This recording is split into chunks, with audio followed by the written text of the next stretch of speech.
Antes que nada, bienvenidos a todos los compañeros, compañeras que se suman a esta charla.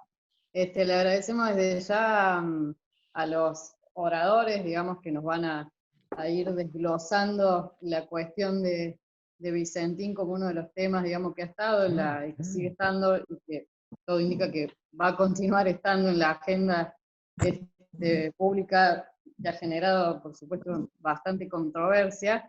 Y nos interesaba particularmente, desde nuestra organización y desde las regionales de la provincia de Córdoba, de donde yo soy, y de la provincia de Santa Fe, conscientes, darle una perspectiva, digamos, integral al tema, conscientes de que tanto en ambas provincias ha generado un debate político muy importante.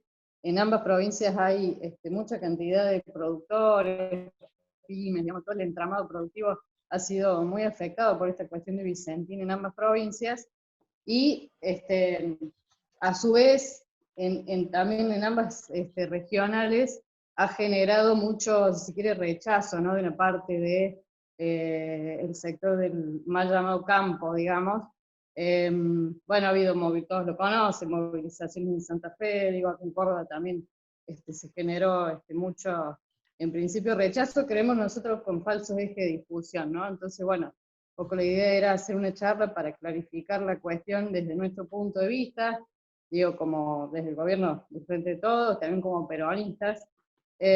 Así que bueno, les doy la bienvenida a todos, y ahí Juan Cruz también va a dar unas palabras de bienvenida para la charla. Bueno, mi nombre es Maricruz Valle, un poco también para sumarme a las palabras de Julia y dar la bienvenida en nombre del Peronismo Militante Santa Fe y en nombre del Peronismo Militante Córdoba y de nuestra organización nacional. La verdad que yo valoro mucho estos espacios de encuentro y fundamentalmente, o sea, porque el Peronismo Militante es una organización nacional que no le escapa a las causas populares, a las luchas por las causas populares, y me parece que el tema Vicentín es eso, esencialmente, más allá de que Vicentín está localizado en Santa Fe y Córdoba, la problemática es una cuestión nacional, o sea, no es algo que solamente que se circunscribe a estas provincias, sino porque sabemos que Vicentín actualmente le debe mucho dinero al Estado Nacional y fundamentalmente al Banco Nación. Entonces me parece que yo reivindico todos estos espacios de diálogo, de debate y fundamentalmente de lucha, y el Peronismo Militante es una organización que se ha caracterizado y se caracteriza por eso siempre. Así que les doy la bienvenida y esperemos tener un hermoso encuentro del cual nos podamos llevar herramientas políticas, porque somos militantes y estos espacios se generan para eso, para poder lograr las herramientas políticas, para llevar la discusión de las causas que consideramos que son justas y que son necesarias para el desarrollo de nuestra nación. Así que muchas gracias y comenzamos.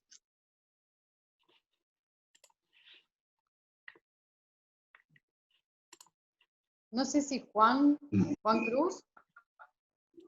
Bueno, muy brevemente, bueno, como decía, buenas tardes a todos y a todas. Es una buena noticia que estemos haciendo esta actividad conjunta entre el Peronismo Militante de Santa Fe y de Córdoba, con verdadera perspectiva federal, entendiendo los problemas y las cuestiones que pueden parecer locales, siempre desde una mirada nacional, abarcativa, y en este caso, además, estratégica. Vamos a seguir haciendo este tipo de encuentros en el que combinemos la realidad de distintas provincias para aportar miradas federales a distintas problemáticas, pero en este particular encuentro creo que es importante destacar que la relevancia del tema, simplemente mencionando que como se trata en primer lugar de una empresa cuya crisis provocada por quienes la llevaban adelante ha puesto en vilo a multitud de productores y integrantes de la cadena de producción a la que se dedica, e inclusive al sistema financiero público, a la banca pública, la cuestión cobra especial interés. Y cobra especial interés además en este marco de crisis de algún modo sistémica, en tanto se suma la crisis que desde el 2008 vive el mundo o el sistema financiero global, y que impacta en todos los países, incluido el nuestro. A la que se suma eso, digo, esta situación de emergencia sanitaria que provoca la pandemia, el coronavirus, que obliga necesariamente a repensar el futuro inmediato. Y ese repensar el futuro inmediato necesariamente pone en cuestión algunas premisas que estaban de algún modo instaladas como pensamiento único, que básicamente tienen que ver con el rol de los estados nacionales como reguladores, como ordenadores de la política económica.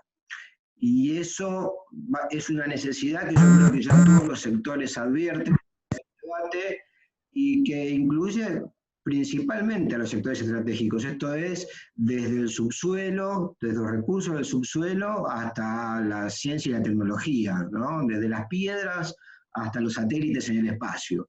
Entonces, me parece muy importante que intentemos comprender en profundidad, como se plantea en este encuentro, de qué hablamos cuando hablamos del sistema agroexportador, de qué hablamos cuando hablamos de la crisis de la empresa Vicentín, y de qué hablamos cuando hablamos del rol tutor del Estado en tanto representante de la soberanía popular. Acá no estamos hablando de una mirada estatista, sino que el Estado es el representante jurídico, la organización jurídica que se dan los pueblos. Y que ha sido muy desplazado en los últimos años, en las últimas décadas, de ese rol rector, ordenador, que permite pensarse de un modo estratégico a los pueblos. Sin decir mucho más que eso, sabiendo que en realidad van a ser los disertantes los que iluminen a los presentes, quiero señalar o contarles que además de transmitirlo por esta vía de Zoom, este encuentro se transmite en el Facebook Live de la organización Peronismo Militante, y también por Televisión Sindical o TV Sindical, que es un canal de la televisión digital abierta de la capital, que lo transmite en vivo.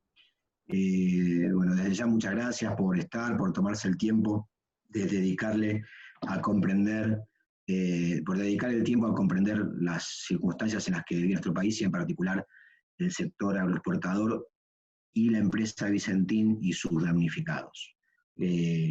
Nada más, muchas gracias.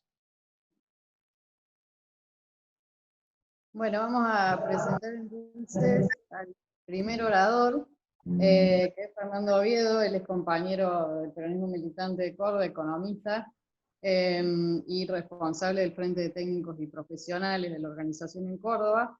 La verdad que recurrentemente nos saca de las dudas, digamos, de los laberintos de la economía económica. Él siempre analiza la cuestión económica permanentemente, ¿no? De la Argentina y de todas las contradicciones que plantea, más de una vez nos ha clarificado. Así que bueno, en este caso lo convocamos como el primer orador.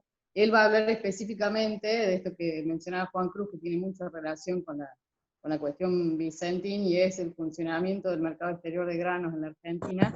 Y bueno, cómo esto, digamos, se relaciona fundamentalmente con todo lo que ha sucedido en torno al desfalco de Vicentín, que no tiene que ver solamente con una mala praxis empresaria, digamos, sino con una forma de funcionamiento del sistema definido a nivel global, ¿no? Fernando. Bueno, buenas tardes a todos y a todas. He tenido algunas dificultades en cuanto a la conexión, pero asumo que están solucionadas. Me escucha con claridad, ¿verdad? Bien, si se escucha con claridad, tengo el ok de que se escucha con claridad, ¿verdad? porque hemos tenido algunas Sí, se escucha dificultades vinculadas a la conexión a Internet. Perfecto. Bueno, en primera instancia, nosotros, el objetivo de la exposición va a tener que ver con la necesidad de hacer una descripción acerca del funcionamiento del mercado de granos en relación a la necesidad que tenemos de detectar la importancia de que el Estado pueda tener una participación en el mismo, ya sea a través de la posibilidad o de la instancia de la intervención en Vicentín, instancia que todavía está en veremos y no tiene resolución, una resolución clara por el momento, ¿no?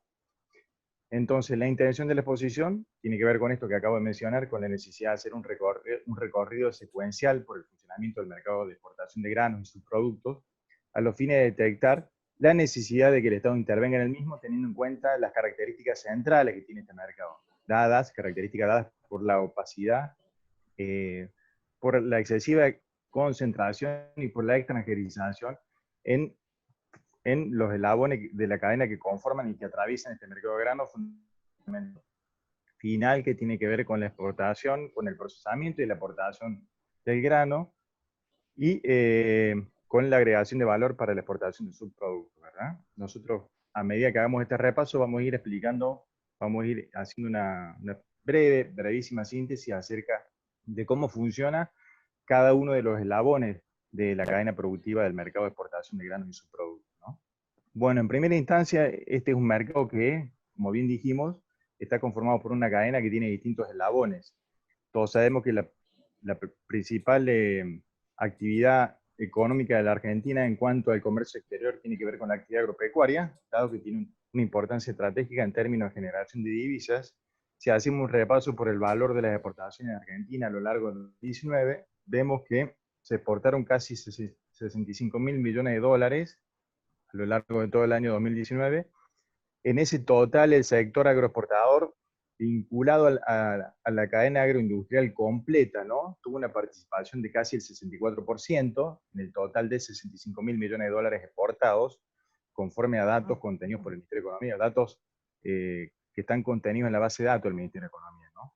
Dentro de ese 64% de importancia relativa de la cadena agroindustrial en el total de exportados, el complejo sojero, maicero y triguero tiene una importancia, una participación relativa del 37,4% en el total exportado. Entonces, queda a las claras de que se trata de un mercado estratégico a la hora de la generación de divisas, en el marco de una economía argentina asignada y determinada por la restricción de cargas, ¿no? Esto es, por la carencia de divisas, por la carencia relativa de dólares y de divisas necesarias para financiar la posibilidad del desarrollo de la Argentina. Bien, entonces, el entramado productivo de la cadena, ¿sí?, de la cadena productiva del negocio de la exportación de granos y subproductos, está conformado por distintos eslabones. El eslabón de la producción es un eslabón que en Argentina permite la participación o está referida concretamente a la actividad de la siembra y la cosecha, en la cual participan alrededor de 76.280 productores, conforme a los datos informados por el último Censo Nacional Agropecuario del año 2018. Entonces, estamos hablando de 76.280 productores entre personas físicas y personas jurídicas. Hoy las personas físicas tienen la denominación, conforme a la modificación del Código Comercial, de personas humanas. Entonces, ese eslabón de la producción, a su vez, está muy concentrado también porque alrededor de 15.000 productores concentran aproximadamente el 75% de la producción total, ¿no?, de granos, ya sea de soja, trigo o maíz. Entonces, se trata de un eslabón muy concentrado. Esta cuestión de la concentración es una característica que se repite a lo largo de toda la cadena de la producción de granos y subproductos, principalmente en el último eslabón que tiene que ver con la comercialización de granos en los mercados mundiales o en el mercado mundial. Entonces, los productores, al finalizar la cosecha del grano, recordemos que la soja se cosecha entre los meses de marzo y mayo, dado que se siembra comenzada la primavera, en septiembre, octubre, tiene 5 meses de maduración el cultivo, por lo tanto se cosecha entre marzo y mayo, que es el periodo que coincide con la mayor afluencia de divisas a la economía argentina, producto de la liquidación de la cosecha de la soja. El productor, fundamentalmente, tomando como ejemplo el caso de un productor pequeño y mediano, ¿sí?, que no, obviamente no tiene una logística propia para exportar, necesita vincularse necesariamente con los otros eslabones de la cadena de la producción de granos. Entonces ese productor en tiempos de la cosecha, por lo general acude a un corredor de cereales, el cual lo vincula con una cerealera exportadora o con una copiadora local a los fines de despachar el grano, ¿no? A los fines de poder colocar la cosecha en el mercado. Por lo general, en los distintos pueblos que conforman o que se despliegan a lo largo de la Pampa Húmeda, que es la zona más productiva de la Argentina, por lo general existen acopiadoras cooperativas que recogen la producción del pequeño productor, pero también participan en el eslabón del acopio, participan las cerealeras multinacionales, las cuales van a ser mencionadas en esta exposición cuando hagamos una descripción del funcionamiento del último eslabón de la cadena. Entonces, el productor se vincula con un corredor de cereales a los fines de colocar la producción en el mercado. Ese corredor lo vincula con un acopiador, que puede ser un acopiador cooperativo o que puede ser un acopiador que pertenezca a una de las cerealeras que vamos a mencionar en el último eslabón, ¿sí? Dado que las cerealeras exportadoras participan de modo vertical a lo largo de toda la cadena de la producción, de la venta y de la exportación de granos, ¿no? Teniendo en propiedad importante cantidad de acopios de los distintos pueblos que se despliegan a lo largo de la Pampa Húmeda. Entonces, el productor se conecta con el corredor de cereales, le vende la producción al acopiador o al exportador, que también actúan como acopiadores, ¿sí? Y en ese momento de la venta de la producción, el productor le factura al acopiador o al exportador. Por lo general, en este caso, se subfactura, hay un importante nivel de subfacturación, lo cual tiene que ver con la opacidad en el funcionamiento de la cadena de la producción de grano y subproductos. El exportador, con la factura en mano, acude al sistema financiero a los fines de poder prefinanciar la exportación, ¿verdad? Porque está obligado por la normativa a liquidar los dólares de la cosecha, de la exportación, con anticipación al momento en el que percibe efectivamente los dólares producto de la exportación de los cereales o producto de la exportación del cereal o del grano elaborado, ¿no? Entonces, con la factura se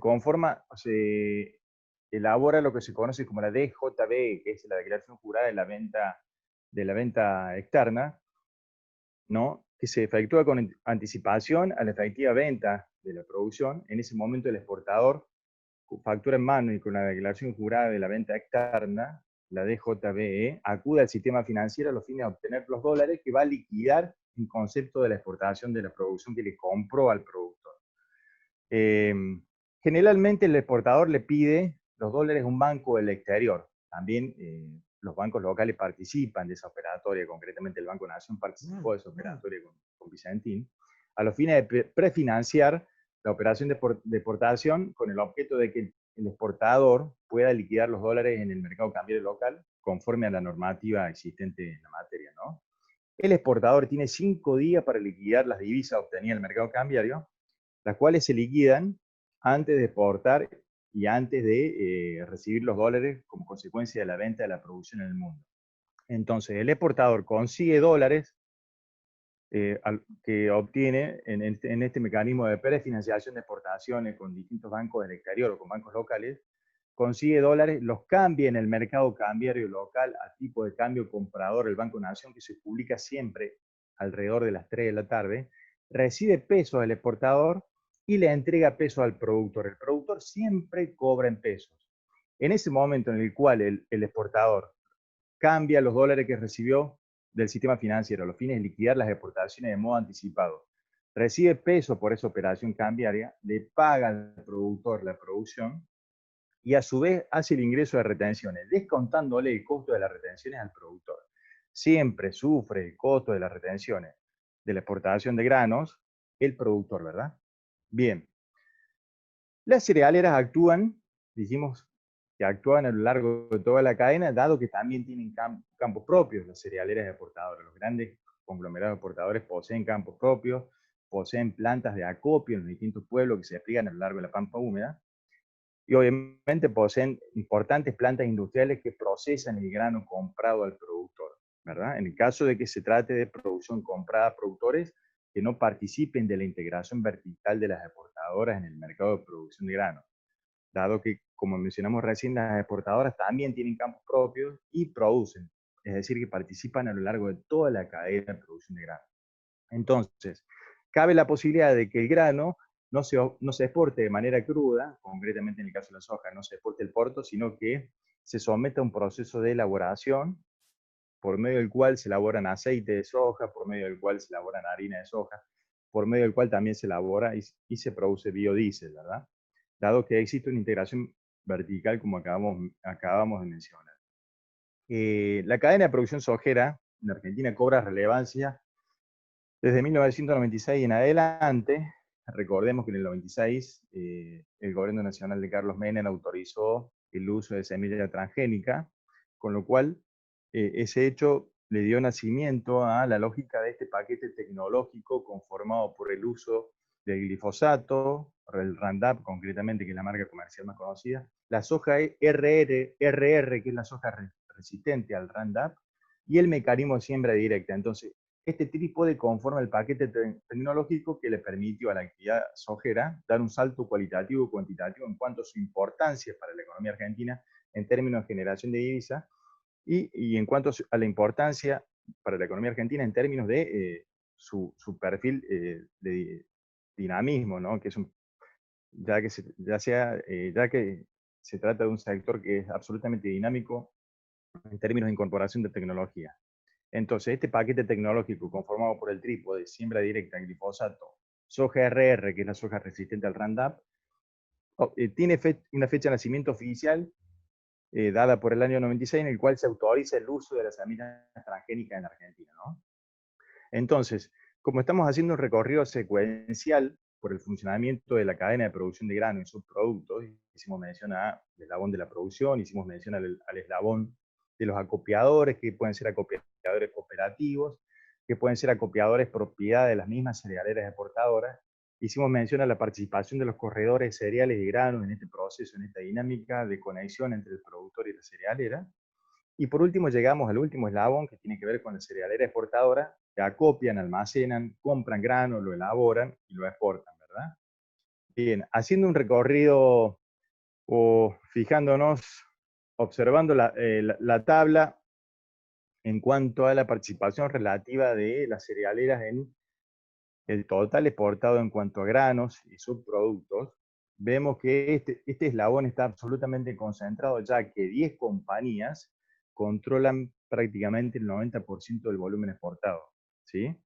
Si nosotros observamos la última tabla, conforme a la información brindada por la Bolsa de Comercio de Rosario para la campaña 2018-2019, vemos que esa tabla en cuanto al volumen exportado está liderada por COFCO, que es una cerealera, es una compañía agroindustrial china que ingresa en el mercado de exportación de grano en la Argentina en el año 2014 al comprar el paquete accionario de Nidera. Vemos que conforme a esta lista, que resulta de la información estadística publicada por la Bolsa de Comercio de Rosario para la campaña 2018-2019, COFCO exportó casi el 15% del volumen total exportado de 104,3 millones de toneladas, ¿no?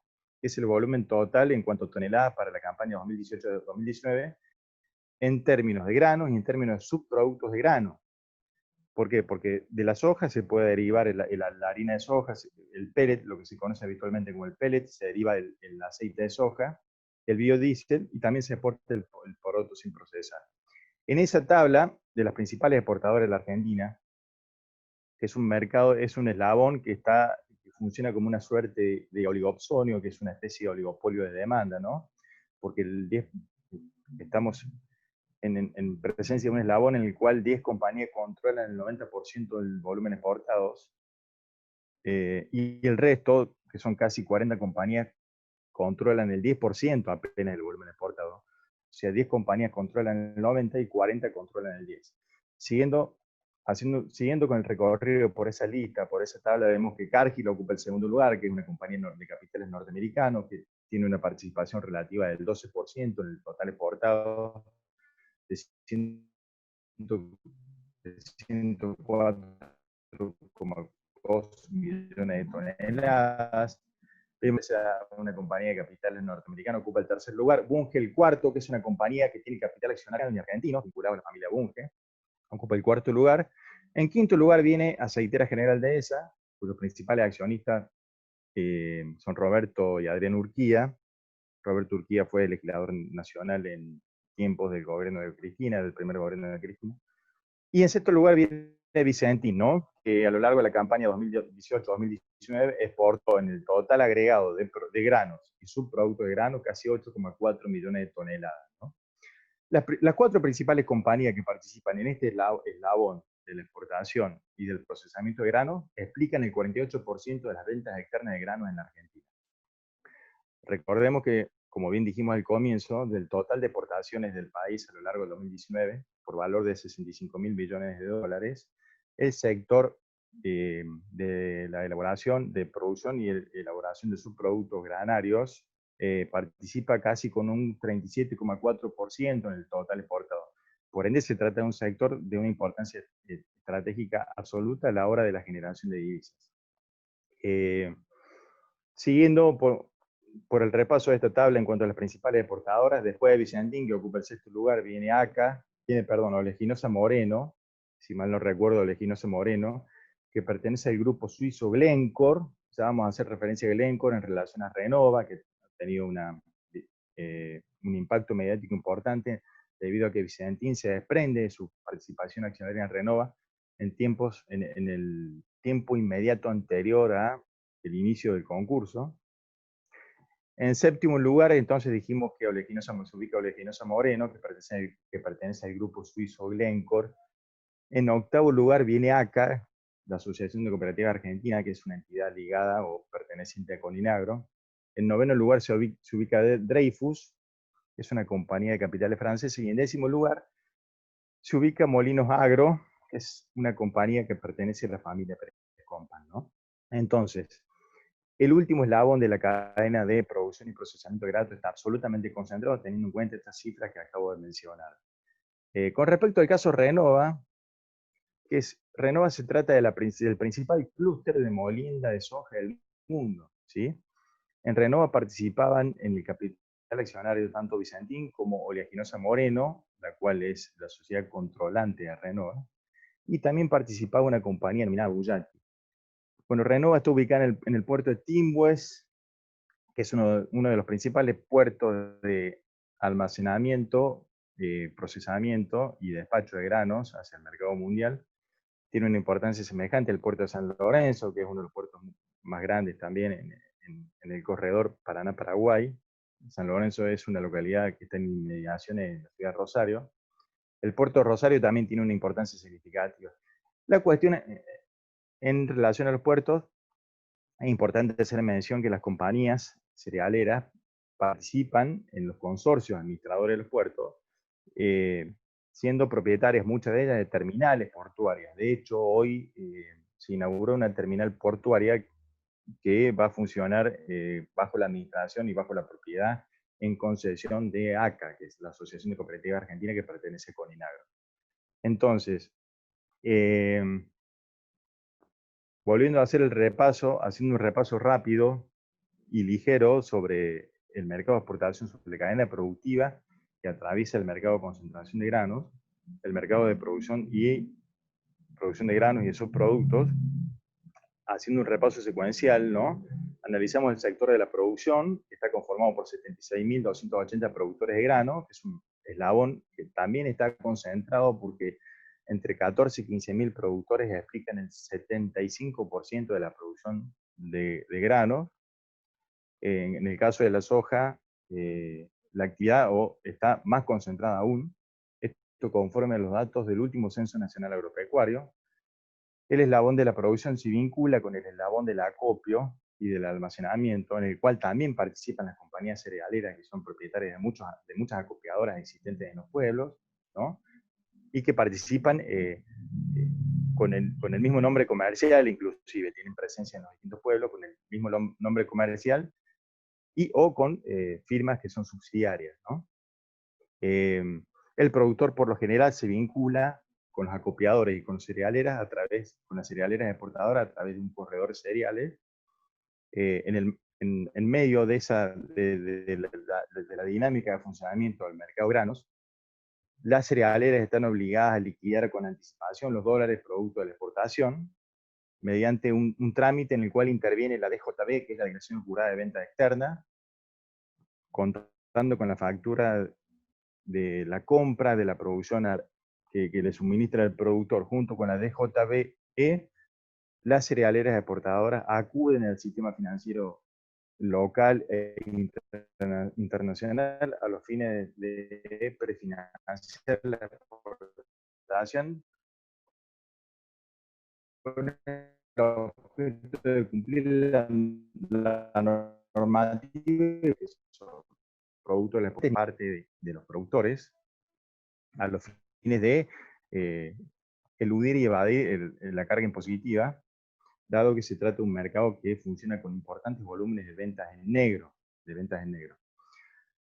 Las exportadoras, las cerealeras exportadoras, cuando efectivamente, en el momento posterior a la liquidación de divisas y en el momento posterior al pago por la producción al productor en pesos, momento en el cual también le hace descuento, le practica el descuento de las retenciones, porque el costo de las retenciones siempre lo sufre y lo soporta el productor.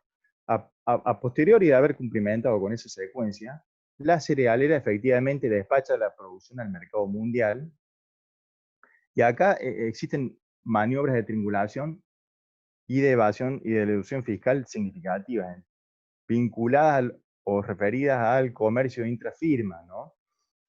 Esto del comercio intrafirma es una constante en el mercado mundial y en el comercio internacional, dado que conforme a datos de la OCDE, el 75% del comercio internacional tiene una instancia de comercio intrafirma. Esto es, que una compañía local dedicada a la exportación de grano, Cargill, le vende previamente a despachar la mercadería al comprador final, le vende previamente, en una instancia anterior al despacho final de la mercadería al comprador último, o al comprador final, previamente le vende la mercadería a una subsidiaria, a una empresa controlada o a una empresa controlante localizada en algún país vecino o en algún país del exterior localizado o asentado en un estado de baja imposición, ¿no? En un paraíso fiscal.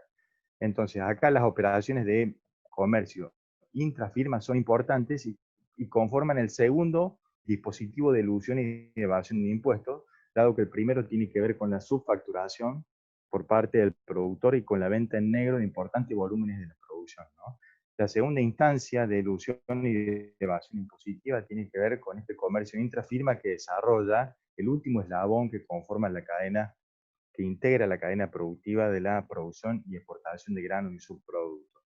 Mediante el mecanismo de comercio intrafirma, acá entra en cuestión y en consideración todo lo referido a los precios de transferencia, que vienen a ser una suerte de mecanismo de control fiscal por medio del cual los organismos de Contralor Impositiva en la Argentina, AFIP, tienen precios de referencia, precios de transferencia estandarizados y normales, con los cuales controlan cuál es el precio efectivo, cuál es el precio real, que participa en esta instancia del comercio intrafirma. Entonces, a los fines de detectar operaciones de elusión fiscal, se analiza lo que se conoce como precio de transferencia, que tiene que ver con este proceso de comercio intrafirma y con los precios que una empresa le pacta con su controlante o con su controlada a los fines de ejecutar el comercio intrafirma, ¿no? En muchas ocasiones, en muchas situaciones, observamos la existencia de precios irrisorios. Un ejemplo, Cargill le vende a una subsidiaria localizada en el Uruguay porotos sin procesar, ¿sí? Por un precio absolutamente bajo, a los fines de bajar la carga impositiva en cuanto a el pago de retenciones en Argentina, dado que si el precio es excesivamente bajo, ¿sí? El total de retenciones a liquidar va a ser sensiblemente inferior al que se debería liquidar conforme al uso del precio real. Entonces, ese precio de transferencia está manipulado, los organismos de Contralor Fiscal disponen de una tabla de precios de transferencia que deberían ser los precios de transferencia normales y reales, con los cuales controlan, entre comillas, ¿no? Controlan las operaciones en las cuales participan o se usan precios de transferencia en el marco del comercio intrafirma. Hicimos mención a los tres principales productos en el mercado de producción y exportación de granos en la Argentina, que son la soja, el maíz y el trigo. Volvemos a decir que hacemos este repaso acerca del funcionamiento, hacemos esta descripción del funcionamiento del mercado de granos, a los fines de vislumbrar la necesidad de que el Estado intervenga en el mismo. Vicentino ofrece una oportunidad inmejorable para que esa intervención se produzca y se efectivice, dado que se trata de mercados que están concentrados, que son absolutamente opacos en su funcionamiento, y que además están extranjerizados. Y se trata de un mercado que es estratégico para la Argentina en cuanto al volumen de generación de divisas, ya que participa, el mercado granario participa en un 37,4% en el total exportado conforme a datos de la campaña 2018-2019. Haciendo un análisis particularizado del cultivo de la soja, hoy el precio internacional de la soja, si mal no recuerdo, cerró en 330 toneladas.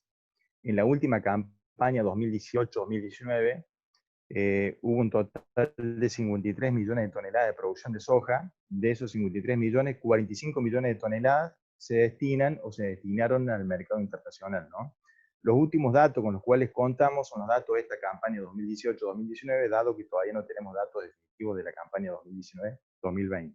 Estos datos están suministrados por Ciara SEC. Ciara es la Cámara Industrial de la Industria Aceitera de la República Argentina, la Cámara Industrial Aceitera de la República Argentina, y el SEC es el Centro de Exportaciones de Exportadores de Cereales, ¿verdad?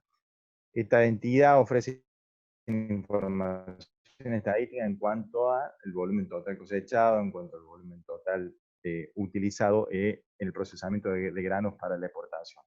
Bueno, la soja en la última cosecha arrojó un resultado de 53 millones de toneladas, de las cuales 45 millones de toneladas se destinaron al mercado de exportación, ya sea mediante venta del poroto sin procesar, por valor de 10 millones de toneladas, mejor dicho, por valor de 3 mil millones de dólares, referido a 10 millones de toneladas. Los principales compradores del poroto son China, Taiwán, Vietnam.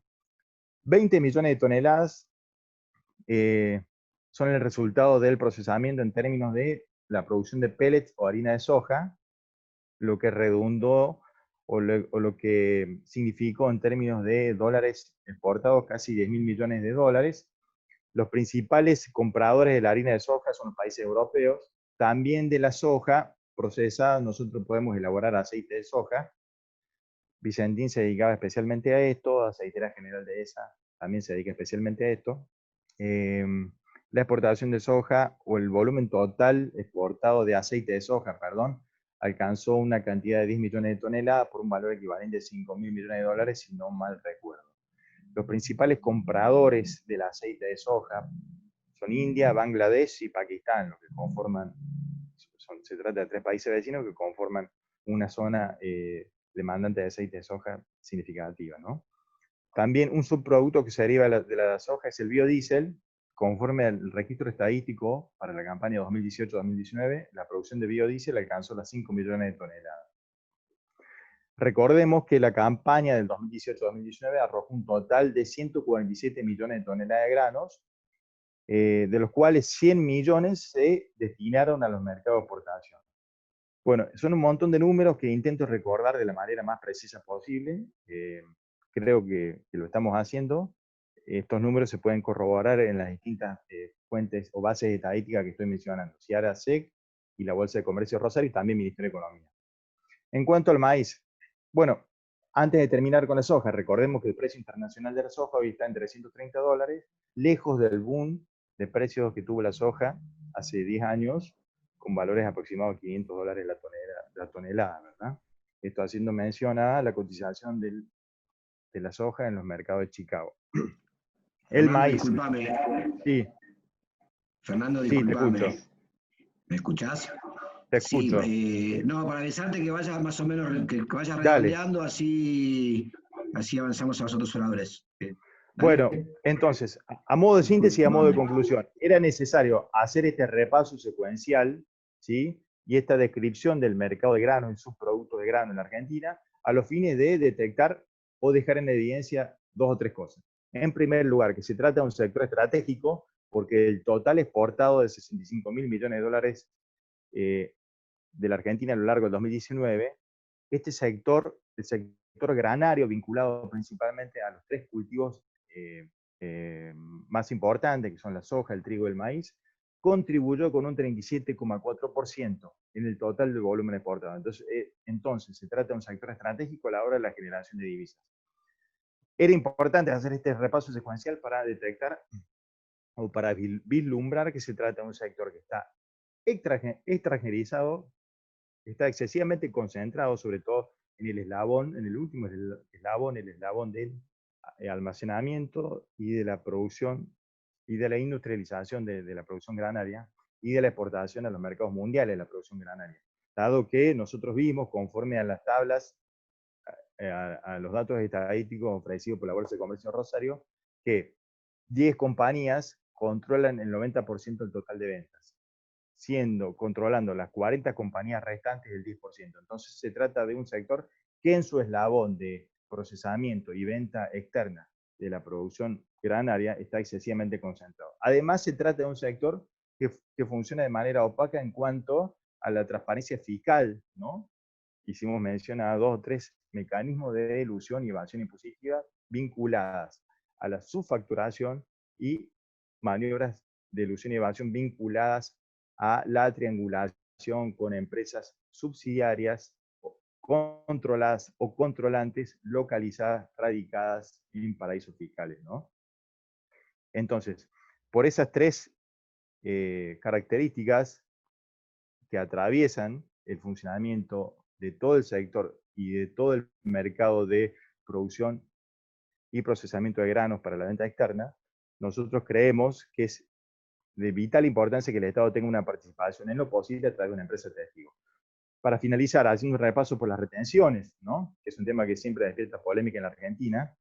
Las retenciones están, en términos de dólares, están ofreciéndole al fisco argentino una recaudación de casi 6.000 millones de dólares al año, si bien las retenciones se cobran en pesos, dado que el momento en el cual las cerealeras depositan las retenciones es el momento en el cual liquidan de manera anticipada las exportaciones, cambiando los dólares de la prefinanciación de exportaciones en el mercado cambiario local, ¿verdad? Momento en el cual, al cobrar los pesos, la cerealera le paga al productor, le descuenta las retenciones y deposita las retenciones en el fisco argentino, en pesos. Siempre las retenciones se recaudan en pesos.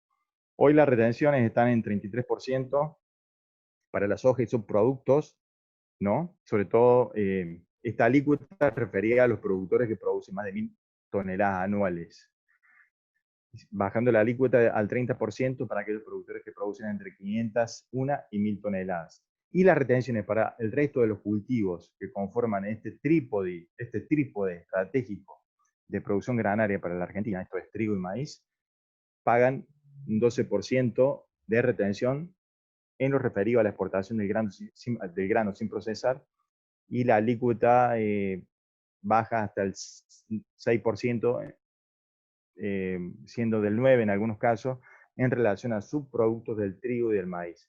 No sucede lo mismo con la soja, dado que la soja procesada, convertida en aceite de soja, convertida en pellet, en harina de soja, paga también 33% en cuanto a los volúmenes exportados. Es decir, que no hay distinción entre exportación del poroto y la exportación de la soja elaborada o procesada, ¿no? Entonces, bueno, espero que fue un tanto caótica la exposición. Hoy el día no fue propicio para que uno se concentre en la preparación de la charla, no obstante, espero haber ofrecido información estadística que les resulte significativa, y espero que se haya comprendido la importancia de que el Estado argentino, el Estado nacional, participe en el mercado de producción y procesamiento de grano a los fines de darle mayor transparencia y a los fines de romper esta tendencia ligada a la extranjerización y a la concentración de la actividad granaria en Argentina. Bueno, si les parece, continuamos con con los oradores. Sí le vamos a pedir, si a ti me tengo que hacer de mala yo, le vamos a pedir a los oradores que siguen, que continúan, ¿no? que se atengan a la cuestión del tiempo, entre unos 15 y 20 minutos, así después podemos hacer una exposición con las preguntas y demás y habilitar el debate. Bueno, a mí me toca presentar al compañero de Santa Fe, a Carlos Cafarati. Carlos es aparte de ser un gran compañero del campo nacional y popular, es un compañero con el cual confluimos en una mesa política de coordinación en Santa Fe. Así que sin más preámbulo, Carlos, si te parece que comiences a hablar. Bueno, muchas gracias, buenas noches a todos. Confírmenme que se escucha bien. Sí, compañero. Perfecto. En primer lugar, quiero agradecerle a los organizadores, obviamente a las compañeras y compañeros de Santa Fe por permitirme participar de esta charla y por confiar que puedo aportar algún elemento enriquecedor a este tema tan complejo como es Vicentín. Obviamente le quiero agradecer también a Fernando, que me precedió en la palabra, porque hizo el encuadre económico, poniendo de manifiesto, poniendo blanco sobre negro la importancia de lo que es el sector agroexportador.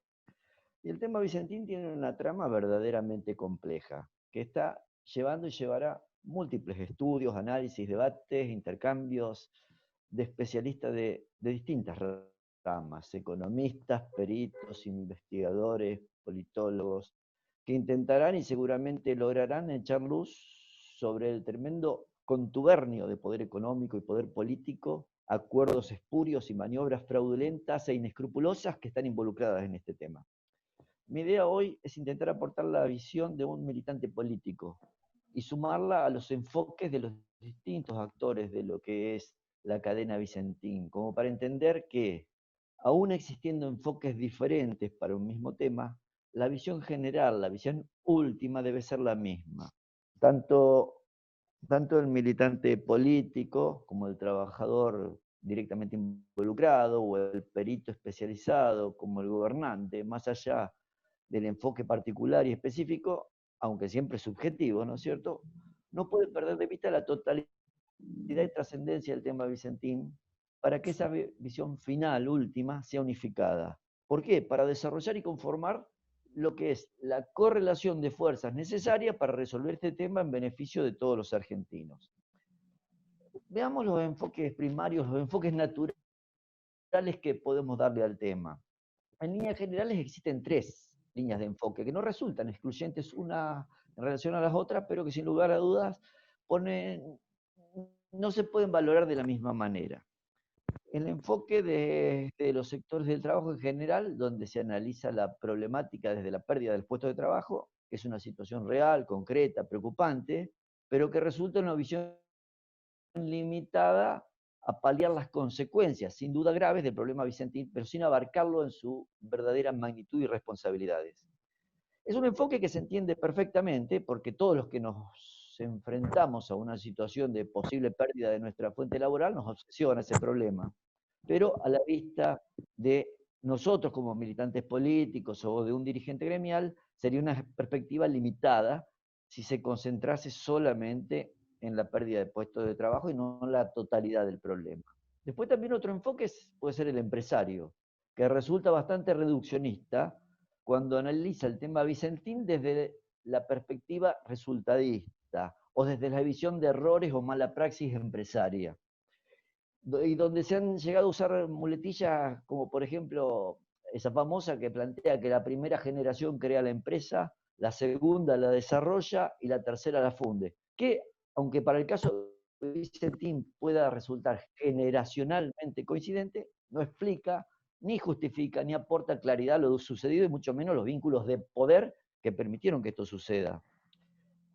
Quienes toman este enfoque están siendo víctimas o son parte de una maniobra, por lo menos, como mínimo distractiva, si no son parte del delito. El enfoque empresario también toca el tema de la supuesta violación de la propiedad privada, que considerando la fantástica deuda de cientos de millones de dólares que tiene el grupo con nuestro Banco Nación, el concepto de propiedad privada se podría resumir a lo mío es mío y lo tuyo también es mío.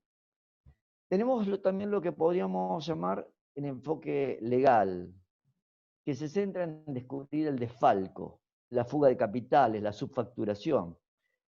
Es decir, este enfoque analiza el delito, la violación de la legalidad, la fraudulencia de las maniobras económico-financieras, que es imprescindible realizarlo, que es necesario, porque es la plataforma que nos da hoy la oportunidad de reaccionar y actuar, pero quizás resulte poco si nos quedamos solamente con la ilegalidad y no la contextualizamos en el marco político histórico. Será insuficiente el análisis legal si solamente nos quedamos con esa visión y perdemos la totalidad del problema.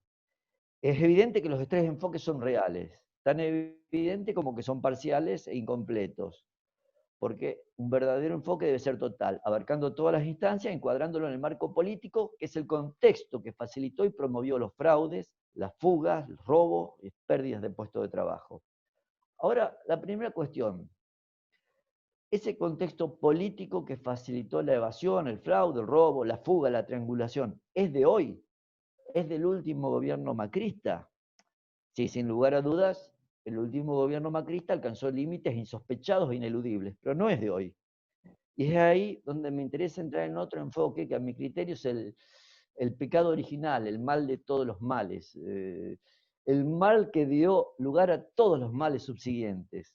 No podemos hacer referencia a lo que yo llamo el delito vicentín, sin considerar la vía navegable sobre la que está establecido, el río Paraná. El río Paraná no es solamente una autopista fluvial mal aprovechada por los argentinos, aunque bien aprovechada evidentemente por otros. El río Paraná resultó histórica y actualmente el espacio de lucha, de poder, de control, de sumisión, de colonialismo, de independencia entre nuestro país y las potencias extranjeras. El río Paraná sigue teniendo la misma importancia, o más que al momento del combate de San Lorenzo, de la vuelta de obligado o de la guerra con el Paraguay. El control de esa ruta implica el control de uno de los puntos de comercialización de cereales y aceites más importantes del mundo, tal cual lo describió Fernando. Ya lo dijo Juan de Garay hace 450 años, hay que abrir puertas a la tierra. ¿Qué significaba? Significaba fundar ciudades puertos a la vera del río Paraná para sacar y controlar las riquezas. Desde ese momento ya se sabía la importancia del río Paraná y su potencial comercial. ¿Por qué se dio el combate de la vuelta de obligado? Porque las escuadras francesas e inglesas querían comerciar sin limitaciones a lo largo del río Paraná. ¿Por qué se dio el combate de San Lorenzo, lugar del famoso y único combate en suelo argentino de San Martín? Sí, exactamente, a la vera del río Paraná. Porque los españoles circulaban libremente por el río Paraná para robar nuestras riquezas y abastecer en ese momento lo que era a Montevideo, que estaba sitiado. ¿Dónde emplazó Belgrano las baterías Libertad e Independencia? Sobre las barrancas del río Paraná, para impedir la circulación libre de barcos colonizadores de España.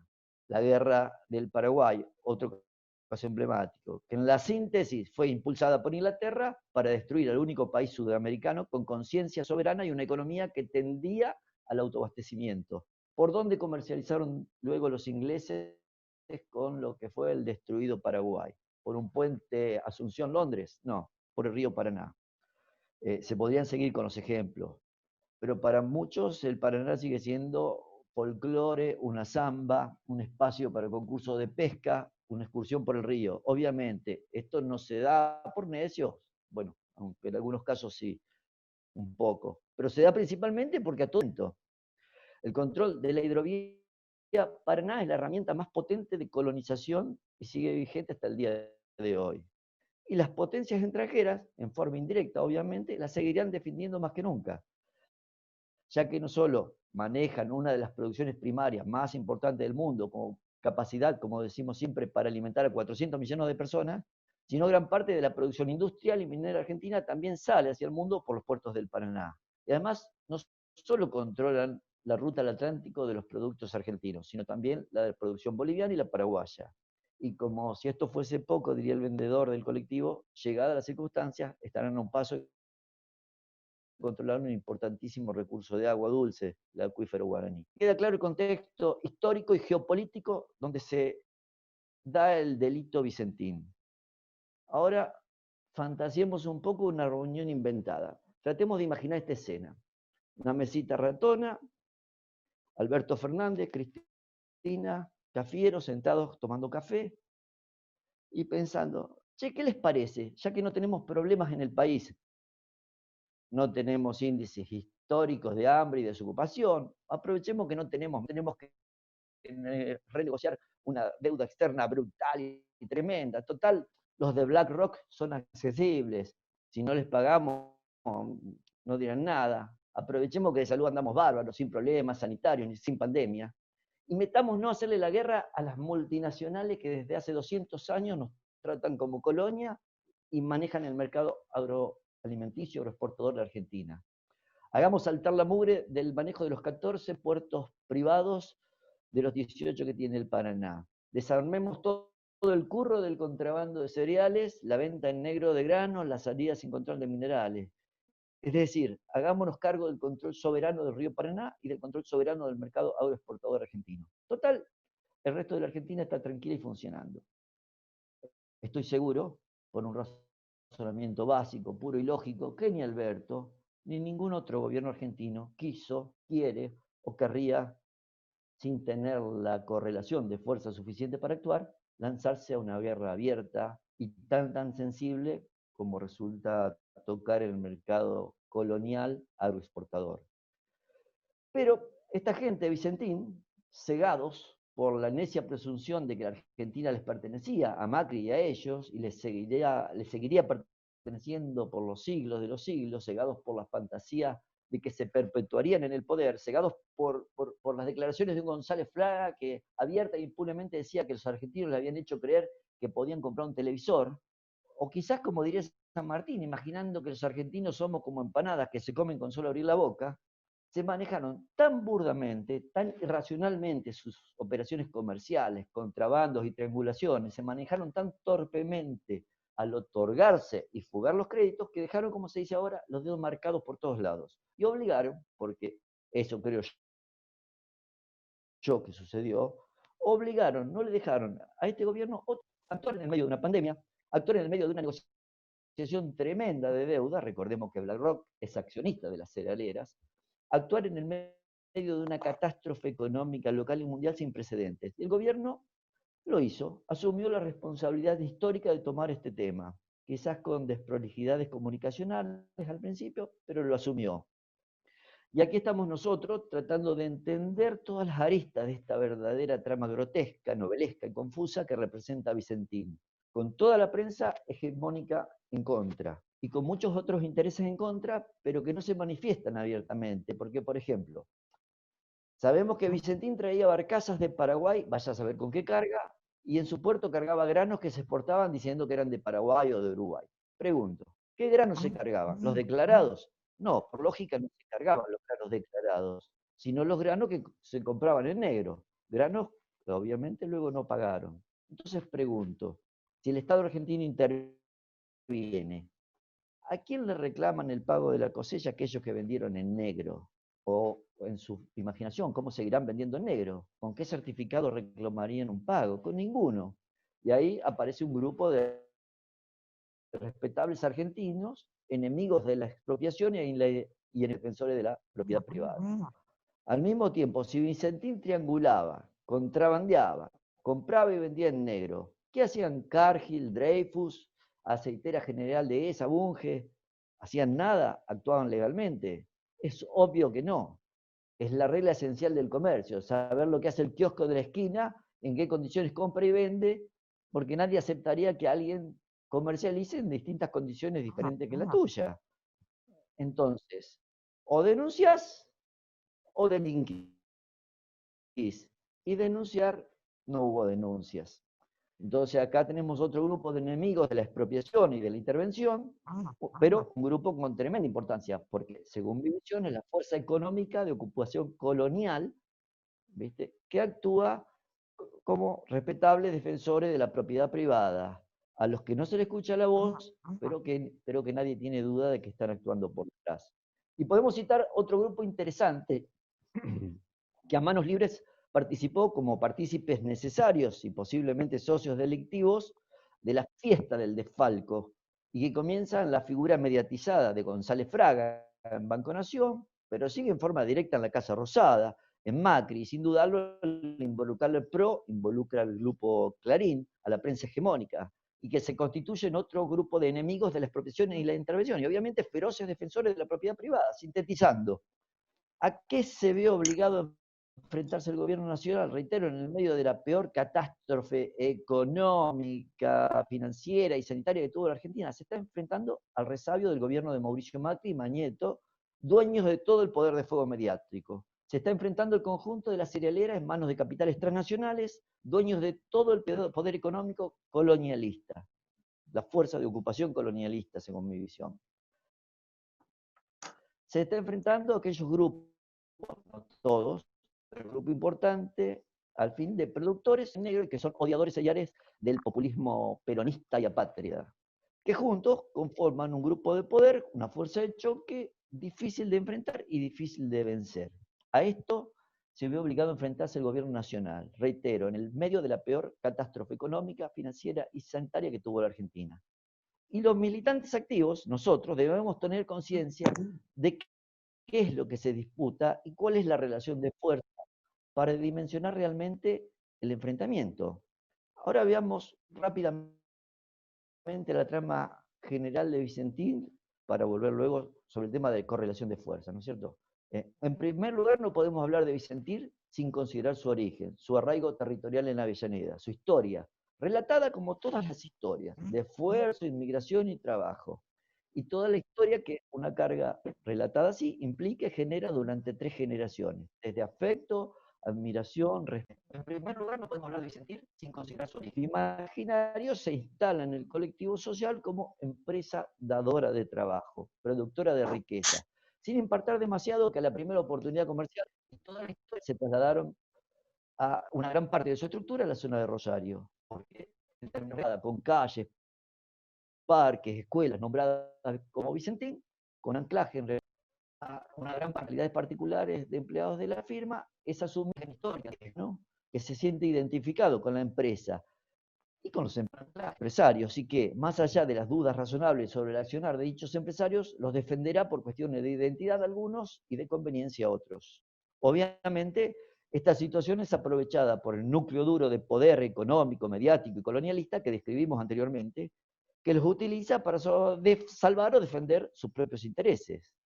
Entonces, la primera conclusión importante que yo quiero poner es que quienes no formamos parte de la comunidad vicentina, por definirlo de alguna manera, y que tratamos de emocionales, generacionales o identitarios, debemos tener muy en claro que existe un número importante de personas que buscarán quizás negar o por lo menos minimizar algunas situaciones. Y bajo diversas discursas válidas, minimizar el problema o reducirlo a lo que ya dijimos, salvar solamente los puestos de trabajo, o reducir el problema a una mala praxis empresaria, o reducir el problema a encontrar 2 o 3 culpables con nombre y apellido, sin resolver la verdadera trama que representa Vicentín. Es decir, el tema Vicentín en la Argentina es muy, muy complejo. Pensarlo reducido a instancias de trabajo, mala praxis empresario, delito, es dejarse.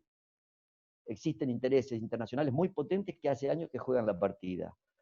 Desde el control de los puertos privados, desde saber o no saber cuánto o qué se cargan los barcos, desde el control de sostener cientos o miles de puestos de trabajo, enmascarando ganancias de millones de dólares, desde el control absoluto de la economía de un país sometido a ser productor de materias primas por designio de una no elección, pues si nosotros no elegimos esta división internacional del trabajo. Y obvia y naturalmente no podemos dejar de considerar Vicentín sin pensar en esa generación empresaria, neoliberal y libertaria, que ensoberbecida por las relaciones de poder y la predominancia de esa generación política anti-argentina, anti-obrera, gorila y con aspiraciones oligárquicas, amén de la oligarquía propiamente dicha, que desde 1976, por la fuerza o por las urnas, detenta el poder en nuestro país, convirtiéndolo en una tierra de saqueo, de expoliación de sus riquezas, subdesarrollo industrial, la meca del colonialismo económico, que ha entendido para sí mismo que a la Argentina hay que saquearla, que el dinero del Estado argentino es su propio dinero y que los recursos de la Argentina les pertenecen a unos pocos elegidos. Y por lo tanto, muy poco por mala praxis, pero en cambio, y fundamentalmente por una estrategia diseñada, aceptada y asumida de saqueo, ha hecho de Vicentín y de todos los puertos de la costa del Paraná el símbolo del colonialismo económico. Esa generación empresaria, durante los 4 años de gestión de Mauricio Macri, se ha dedicado a consumar, a llevar a su punto máximo el avasallamiento de cualquier Estado de Derecho desde el punto de vista económico-financiero, bajo la piedra libre que le dio Macri y le dieron los poderes internacionales. Obviamente, quizás no sea tan fácil probar la connivencia del expresidente, pero evidentemente resulta mucho más difícil descartarla. Desde lo puramente técnico, se necesitarán peritajes muy finos para detectar el entramado de empresas que van diluyendo las responsabilidades en un juego del gran bonete difícil de entender. Y para ir cerrando,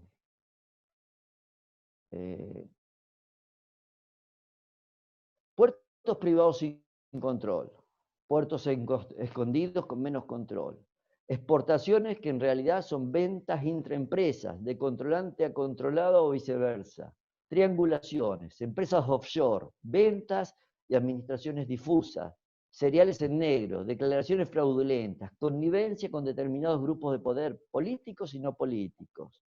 Y desde ese escenario bastante probable, como sabemos que es, la justicia argentina va a actuar solamente sobre 2 o 3 personas que hayan dejado equivocadamente marcados los dedos en algún papel, o simplemente se va a reclamar la deuda de Vicentín y se acabó dejando intacto a todo el sistema agroexportador que describió Fernando y desde otro punto de vista describí yo ahora.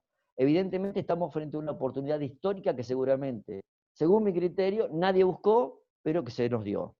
¿No será hora de pensar en la verdadera soberanía política, independencia económica y controlar el comercio todavía colonial a lo largo de la hidrovía del Paraná? Sí, es verdad, siempre existe un momento, una oportunidad y una correlación de fuerza que se deben considerar. Y la presentación que yo estoy haciendo de militante a militante está basada en la concientización justamente de la oportunidad histórica, en la necesidad de entender el problema y tomar conciencia como punto de partida para comenzar, sin pausa, pero a darle consistencia a la necesaria correlación de fuerza que nos permita actuar. Porque si el tema Vicentín se resuelve con 2 o 3 personas presas, unos puestos de trabajo salvados o 300 millones devueltos al Banco Nación, es porque fracasamos, porque nos engañaron y porque seguiremos tan sometidos como siempre. Gracias. Bueno, muchas gracias, compañero. La verdad también muy clarificadora la exposición y poniendo en debate, digamos, los ejes fundamentales, ¿no? Como decíamos, no es solamente una cuestión de mala praxis en un caso puntual de una empresa, sino que estamos hablando del funcionamiento del mercado exterior de granos y de su conexión con el mercado mundial de granos, ¿no? Bueno, ahora teníamos que presentar a Pedro Salas, que es el presidente de la Sociedad Rural de Córdoba. Evidentemente ha tenido algún inconveniente porque no está ingresando a la charla. Estaba en una reunión, entendíamos que venía demorada y complicada, así que bueno, le vamos a dar mientras tanto, quizás después se sume, pero si no mientras tanto le vamos a dar la palabra al compañero Matías Leoni, que él es del Centro de Estudios Nuestroamericanos, de CENAC, es también economista, y bueno, y viene estudiando mucho, digamos, y más en profundidad los pormenores y las alternativas posibles en torno a las posibilidades que tiene el Estado y que tenemos todos los argentinos, ¿no?, de poder intervenir, de poder torcer un poco el rumbo de esta cuestión. Matías. Hola, ¿qué tal? Espero que se encuentren bien. Bueno, primero, muchísimas gracias por darnos el lugar de hablar de este tema tan importante. y además en una charla federal que puede abarcar las tres dimensiones que esta problemática abarca, que es lo local, lo nacional y lo internacional, ¿no? Entonces, en ese sentido es importante tener las visiones de gente de Córdoba, de Santa Fe, que están cerca de productores y pymes que realmente se vieron bastante impactadas por este problema. Entonces, bueno, agradecer el espacio.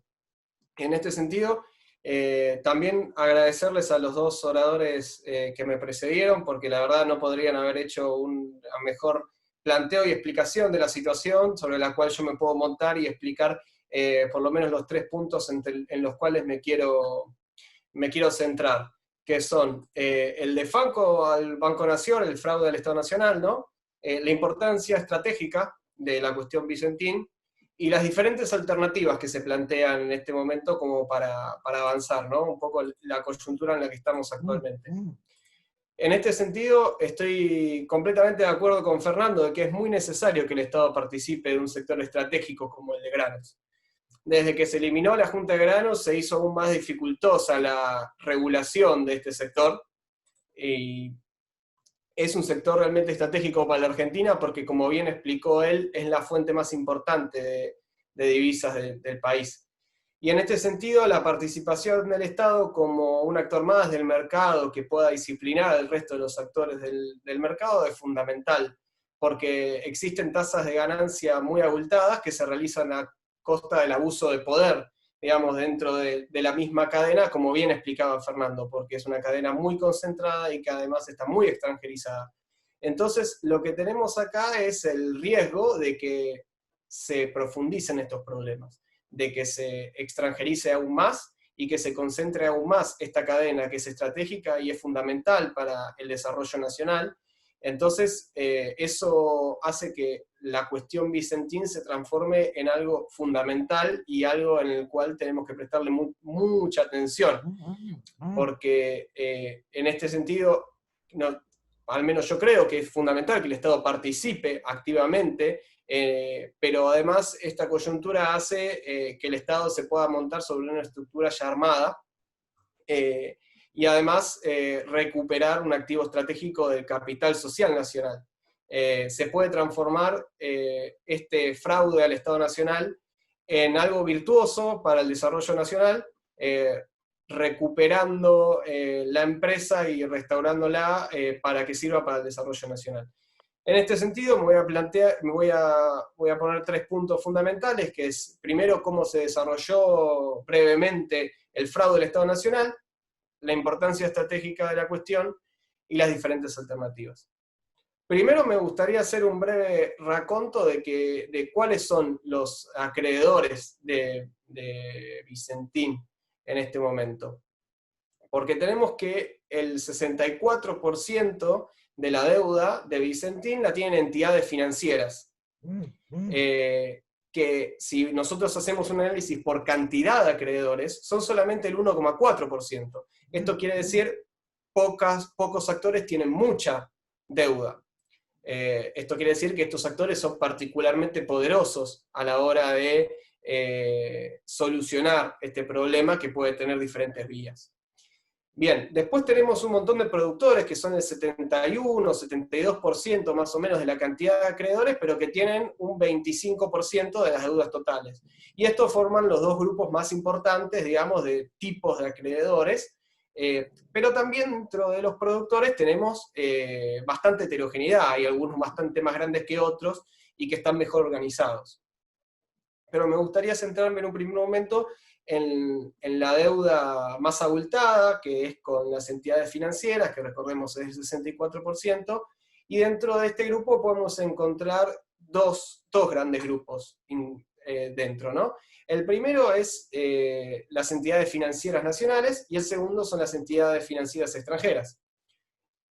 Centrémonos en las nacionales por primer momento.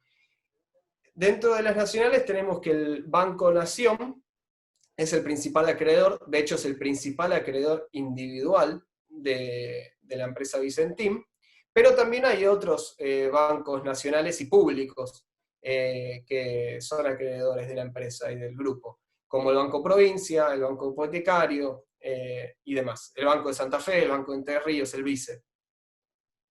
Bueno, en este sentido, el Banco Nación le ha otorgado un préstamo a Vicentín, o varios préstamos que suman 300 millones de dólares aproximadamente.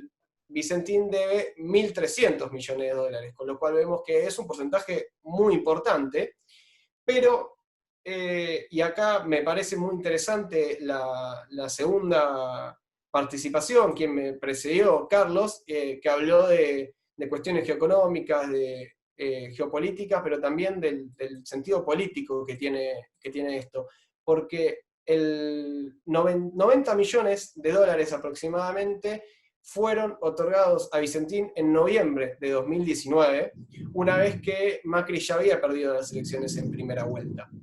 Y en este sentido hay que tener en cuenta algo que nosotros ya todos supongo que saben, pero que es importante recalcarlo, que es que fue el principal aportante de la campaña de Cambiemos para las PASO y para la primera vuelta. El 5 de diciembre se declara el estrés financiero, pero este préstamo otorgado en noviembre era para prefinanciar exportaciones, como bien explicó Fernando, y en parte por una cuestión importantísima que explicó Fernando, que es en el momento de liquidar, es cuando pagás las retenciones. Bueno, en noviembre y en diciembre hubo un récord de liquidación justamente para tratar de anticiparse a un aumento de las retenciones. El Banco Nación formó parte de esta especulación, digamos, dándole 90 millones de dólares en préstamos para prefinanciar. Prefinanciar una venta que, como también muy bien explicó Fernando, se realiza dentro del grupo Vicentín. Se da de Vicentín Argentina a Vicentín Uruguay. Bueno, me gustaría seguir centrándome un poquito en cómo fue el desarrollo de lo del Banco Nación, porque representa el 78% de la deuda bancaria nacional de la compañía, pero además hay un tema fundamental que es que la magnitud de los montos excede totalmente una normativa que adopta el Banco Central de la Argentina, que se llama normativa de Basilea, por la cual no se le puede prestar a una sola entidad más del 15% de toda tu capacidad prestable. Y Vicentín llegó en agosto de 2019 a representar el 20% de la responsabilidad patrimonial computable del Banco Nación. Esto quiere decir que excedió completamente la norma del Banco Central. Ahora, ¿cómo sucedió esto? Mediante el otorgamiento de créditos, pero hay una cuestión fundamental acá, que es que en los préstamos del Banco Nación había dos garantías fundamentales. La primera y la más importante es la cuenta del Banco Nación de Reconquista, que estaba en garantía del préstamo y es donde entran los dólares a Vicentín. Entre agosto y diciembre del año pasado ingresaron 790 millones de dólares. ¿Esto qué quiere decir? Que el directorio y los gerentes de Banco Nación podrían haber ejecutado la plata que entró en esta cuenta para poder, cobrarse el préstamo o poner a Vicentín en regla con la normativa vigente. Se podría haber acomodado el préstamo Vicentín para que se acomode justamente a la normativa vigente. Ninguna de las dos cosas se hicieron, y eso es en parte por lo cual hoy el fiscal Policita embarga bienes de González Fraga, de Lucas Yach, que fue el vicepresidente de Banco Nación, y de otros miembros del directorio en este momento que participaron por acción u omisión de esto, ¿no? Y esto es lo que se dice en el dictamen que sacó hoy, justamente, por acción u omisión fueron parte de esto.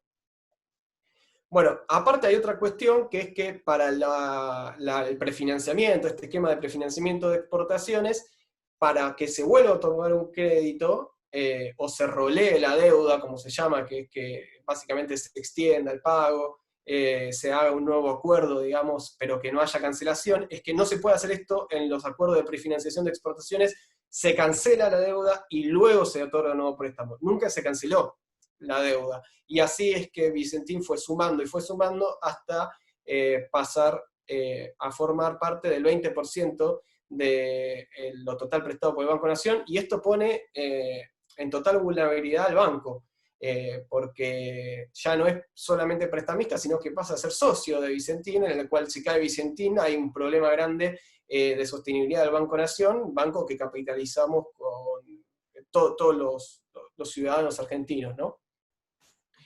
Entonces, esto como parte de los préstamos otorgados por la banca nacional. Pero por otro lado tenemos los préstamos que Vicentín recibió de la banca extranjera.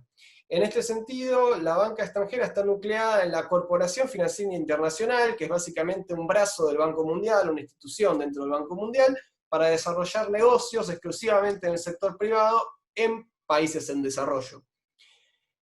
Bueno, en este sentido tenemos que 500 millones de dólares son más o menos los que prestaron a Vicentín, diferentes bancos, tenemos un banco de desarrollo holandés, otro japonés, de varios lugares, ¿no? Que además, a partir del 5 de diciembre de 2019, cuando Vicentín entra en cesación de pagos, conforman un comité ad hoc de acreedores privados internacionales para negociar de forma conjunta. Bueno, este sector es quien presiona, digamos, por una solución extranjera y privada del conflicto, ¿no?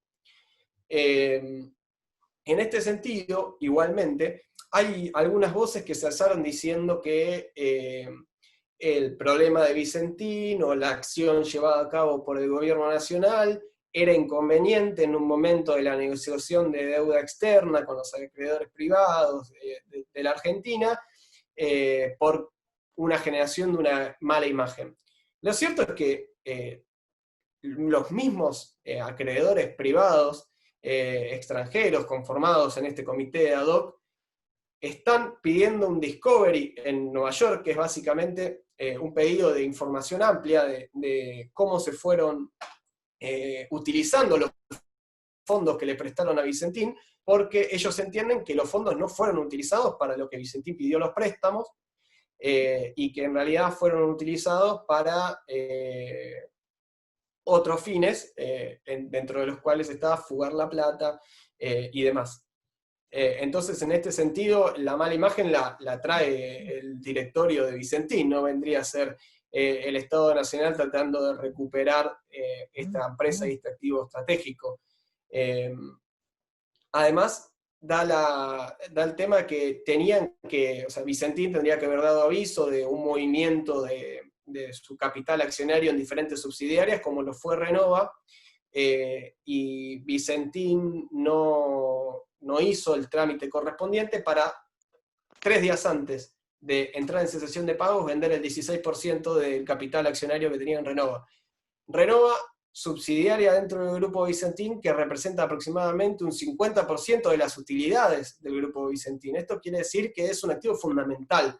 Es el mayor productor de biodiesel de la Argentina, y está asociada ahí Vicentín con otro actor que bien mencionó Fernando, que es Glencore, una multinacional suiza que se dedica a este tipo de negocios. Bueno, se vendió el 16% del capital accionario de Vicentín en Renova 3 días antes de entrar en cesación de pagos, y por 122 millones de dólares, un precio irrisorio para lo que puede llegar a valer una empresa de las características de Renova. Todos los actores del mercado reconocen que ese precio es muy bajo. Eso habla de la búsqueda con esta venta tan apresurada y tan cercana al comienzo de la cesación de pagos. En este sentido, hay en marcha un proceso de revisión de todas estas cuestiones en Basilea. O sea, el tema Vicentín tiene causas en Reconquista, en Buenos Aires, en Paraguay, porque hay otra denuncia en la Fiscalía de Asunción, después en Basilea, en Nueva York, es un tema bastante amplio que va desde diferentes localidades del litoral argentino hasta capitales financieras internacionales como lo son Basilea y Nueva York. También la UIF se ha hecho eco de estas cuestiones y ha presentado sus escritos correspondientes para ponerse como querellante en la causa. En este sentido, me parece que es importante recalcar que otra de las seguros, otro de los colaterales que tenía el préstamo del Banco Nación, volviendo a lo anterior, era los activos del directorio de la empresa. Y da la causalidad, no la casualidad, que el directorio, todo el directorio de la empresa se empezó a desprender de sus propios activos personales a partir de entrar en la cesación de pagos. Se desprendieron de casas, se desprendieron empezaron a donar y a hacer ventas por mucho dinero y muchas casas desde diciembre a febrero, justamente para evitar que se liquiden y se pueda accionar sobre estos seguros. Bien, en este sentido me parece que es completamente fundamental entender el rol estratégico que tiene que el Estado pase a controlar Vicentín y que pase a tener un mojón, como se dice en esta cuestión. Vicentín, entre otras cosas, por ejemplo, controla puertos, el Estado Nacional no tiene en este momento puertos, y esto posiciona al Estado Nacional en vías de planificar un desarrollo sostenible e inclusivo, dentro del cual se pueda apalancar de Vicentín para llevar a cabo un montón de acciones que son muy necesarias para pensar justamente en un desarrollo nacional inclusivo. Y entre esas cosas, por ejemplo, está no tener flota propia, no tener puertos. Por falta de flota propia argentina hay un déficit de 3.500 millones de dólares aproximadamente. Bueno, entonces pasa a ser realmente importante tener en cuenta cómo desde toda la estructura de Vicentín se puede pensar en, por ejemplo, también el tema de la seguridad y la soberanía alimentaria. Si bien Vicentín en este momento, y por su esquema de negocios, exporta aproximadamente el 88-90% de lo que produce, lo cierto es que un cambio del esquema de negocios podría hacer que mucho de lo producido por Vicentín se dedique al consumo nacional en vez de la exportación, teniendo en cuenta además que el problema del hambre en Argentina es un problema acuciante y que es necesario resolverlo lo antes posible. Entonces, en este sentido, es una estructura que produce alimentos fundamentales y básicos para alimentar la mesa de todos los argentinos y las argentinas. En este sentido, teniendo en cuenta además la coyuntura, porque el problema de Vicentín no es un problema de la pandemia, no es un problema que surja con la pandemia, sino que, como fuimos explicando, es un problema que antecede a esto. Sin embargo, en las últimas semanas y meses se puso muy en boga el tema de los rescates y las recuperaciones de los estados a diversas empresas de sectores estratégicos para los desarrollos nacionales. Esto ha pasado en el 2008, esto ha pasado en los últimos meses, lo vemos en Estados Unidos, lo vemos en Alemania, lo vimos en Portugal. Y en este sentido me parece fundamental tener en cuenta la contrapartida de recuperar estas empresas, porque si no tenemos en cuenta, el Estado Nacional, digamos, ya se vio dañado con el tema Vicentín, porque es uno de los mayores acreedores, a través de la banca pública y a través de la AFIP, y eso hace ya que sea un partícipe necesario de la cuestión. Pero además me parece fundamental tener en cuenta, porque justamente en perspectiva de buscar soluciones a esto, se han propuesto muchas soluciones en las cuales el Estado de alguna forma socializa los riesgos, es decir, nos hace parte a toda la sociedad de los problemas de Vicentín, pero no de la utilización de esos activos de los cuales nos estamos haciendo cargo para el desarrollo nacional. Entonces es necesario tener en cuenta que si el Estado Nacional se ve magnificado, si el Estado Nacional se socializa algunas deudas y problemas de Vicentín, es necesario también que socialice las ganancias y esos activos, que toda la sociedad se haga partícipe a través de su representante jurídico, que es el Estado, para poder utilizarlas para el desarrollo nacional. Me parece que ese punto es completamente fundamental. Y en este sentido me gustaría tratar de abordar los diferentes escenarios, las diferentes soluciones que se plantean a la cuestión. Alberto Fernández en una entrevista dijo que hay diferentes caminos para llegar a Mar del Plata desde Buenos Aires, digamos, tenemos diferentes rutas, algunas con más tránsito pero más cortas, algunas con menos tránsito y más largas.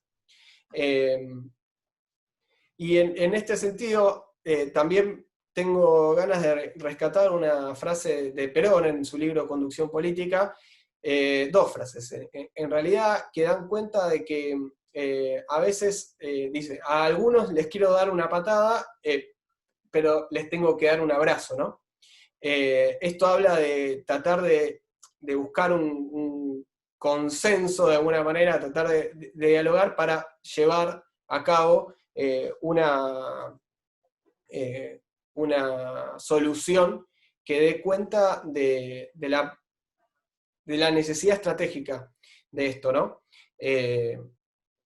Y en este sentido hay dos como grandes caminos. Uno es la expropiación y otro es la vía concursal, digamos, que ya ha arrancado, que se desarrolla en Reconquista, y que tiene al juez Nicolini como juez de la causa. Acá hay que ser bastante cuidadosos a analizar la cuestión, porque digamos, cada una de las vías tiene sus propios riesgos. En este sentido, la vía que se presentó en conferencia de prensa, que se iba a llevar a cabo una ley de expropiación y utilidad pública, tiene, si se quiere, el riesgo del Congreso Nacional, el riesgo de no llegar a juntar los porotos necesarios y llevar esto a una contienda que escale y que sea más difícil de manejar. Pero es necesario también tener en cuenta de que es la vía en la cual es muchísimo más fácil garantizar que una vez que el Estado entra en Vicentín como para formar parte de las decisiones empresarias de la empresa, esta se puede poner al servicio del desarrollo nacional. En cambio, la vía concursal hay que tener bastante cuidado, es un camino bastante tortuoso que tiene muchos idas y vueltas y que realmente hay que entender bastante bien. Yo no soy abogado, pero creo que en estas últimas semanas hice casi un curso acelerado de Derecho Concursal, tratando de entender un poco cuáles pueden llegar a ser el devenir en el caso de que la vía concursal tome impulso, ¿no?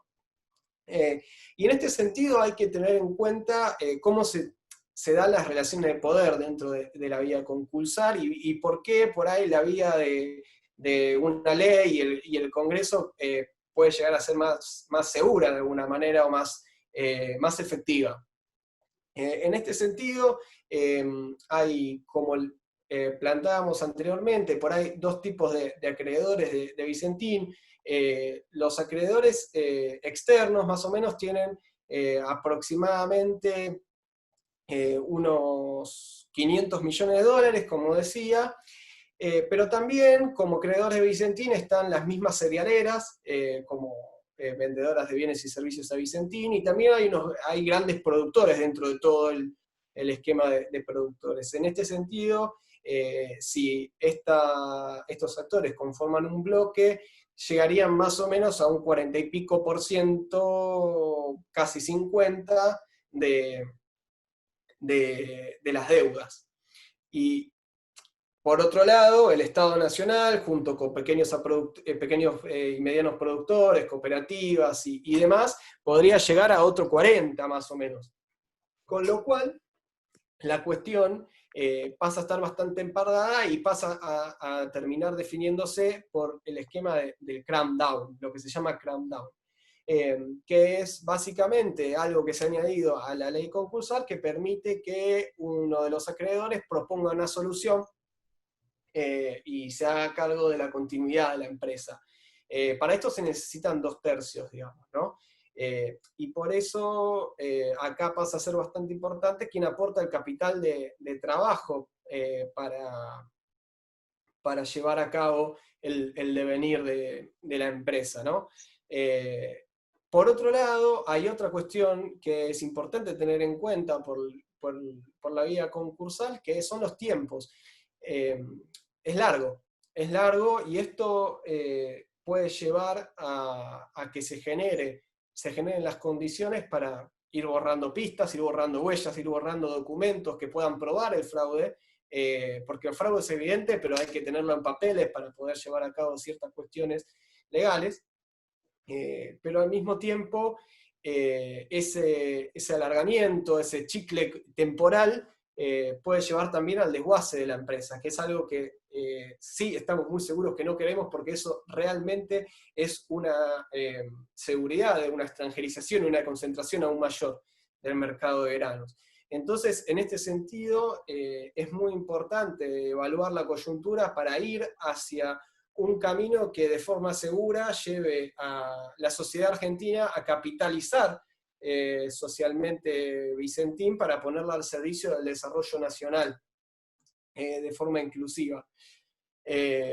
Entonces, bueno, acá termino mi presentación y nada, estoy abierto a preguntas y comentarios como para poder seguir el debate en los próximos minutos.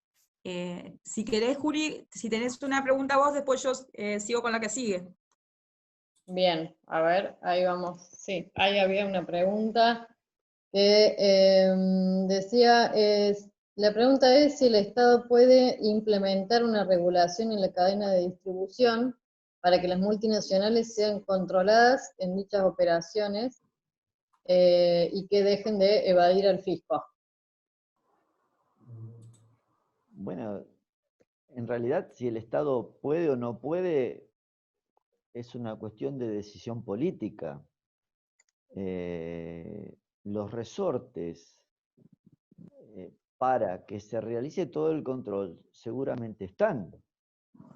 Desde empezar a controlar la facturación de un productor contra la mercadería que entrega, hasta controlar lo que se embarca y se deja de embarcar y cuál es el destino.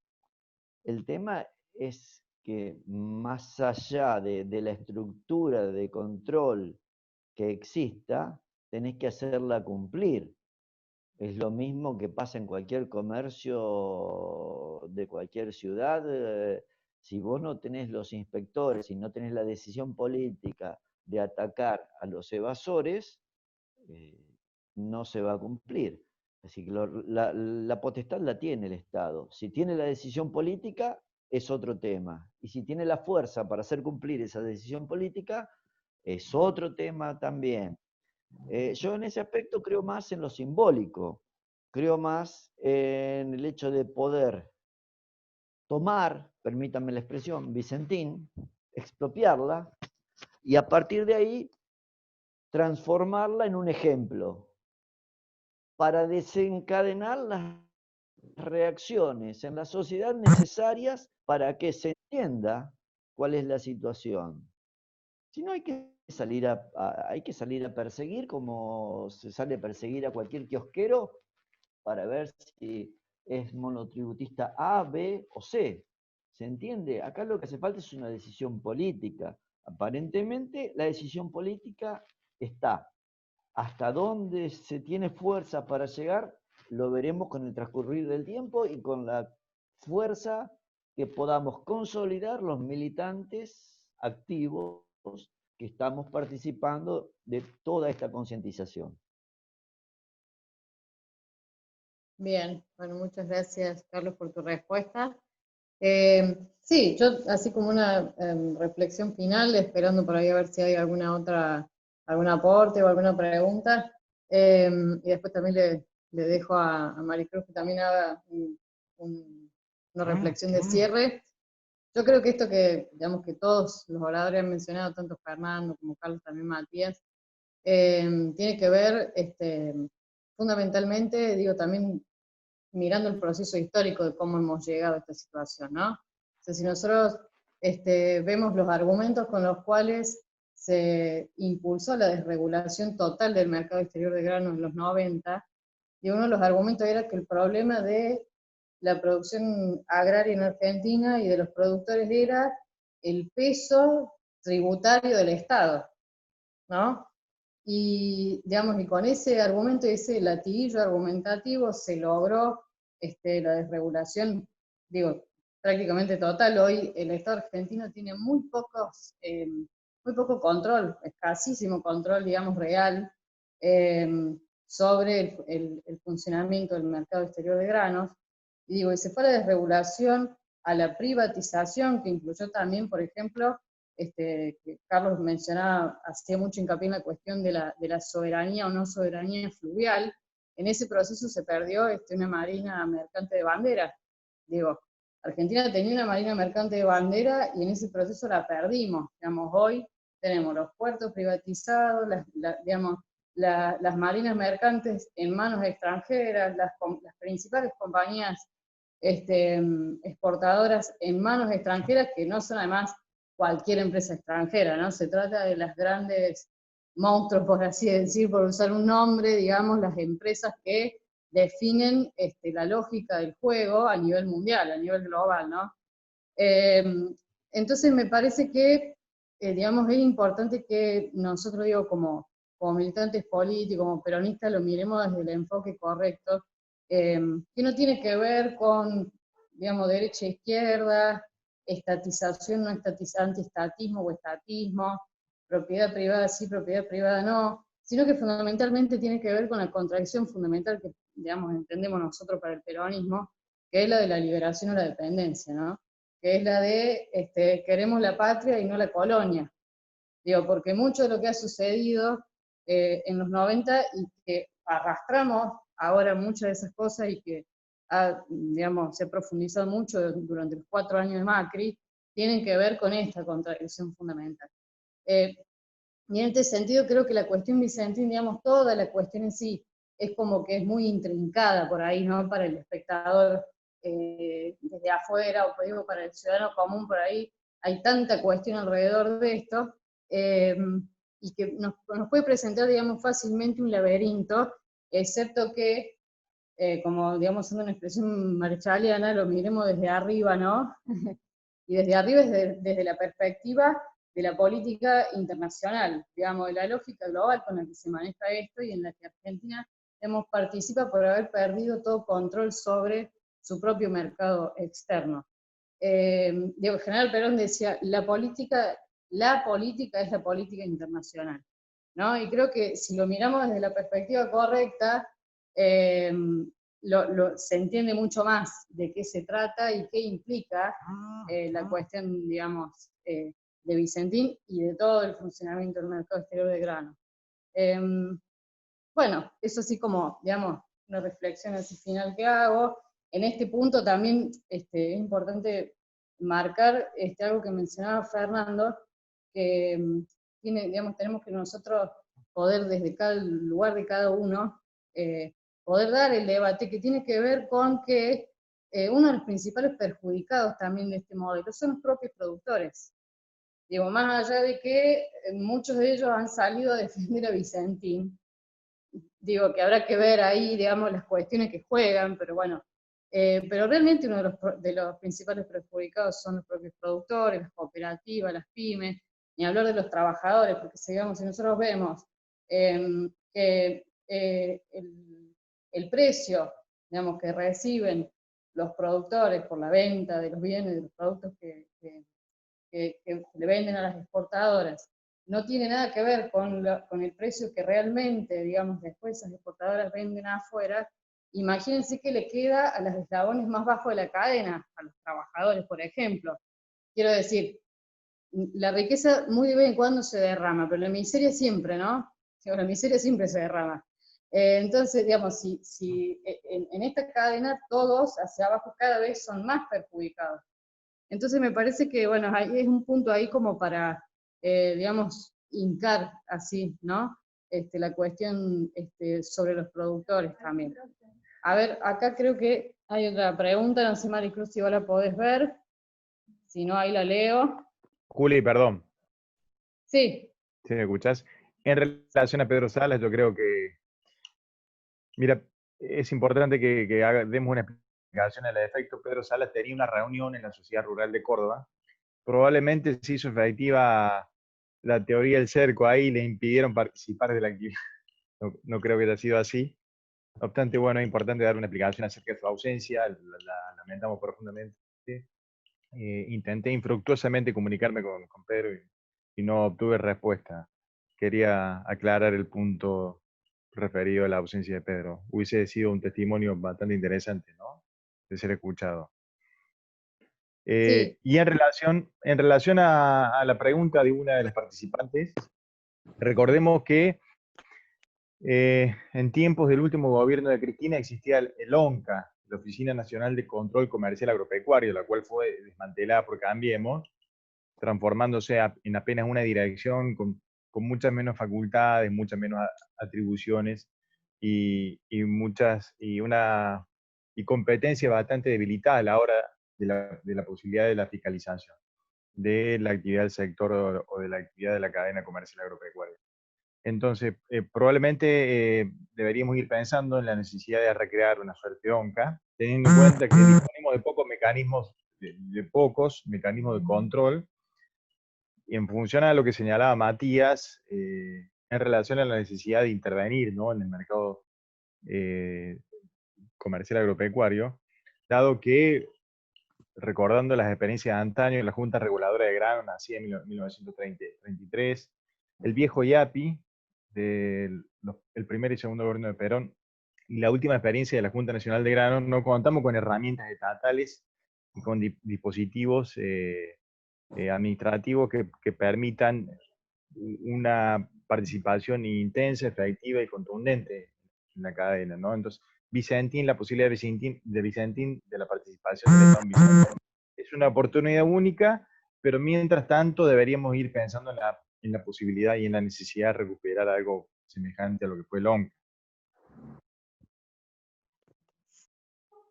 Bien.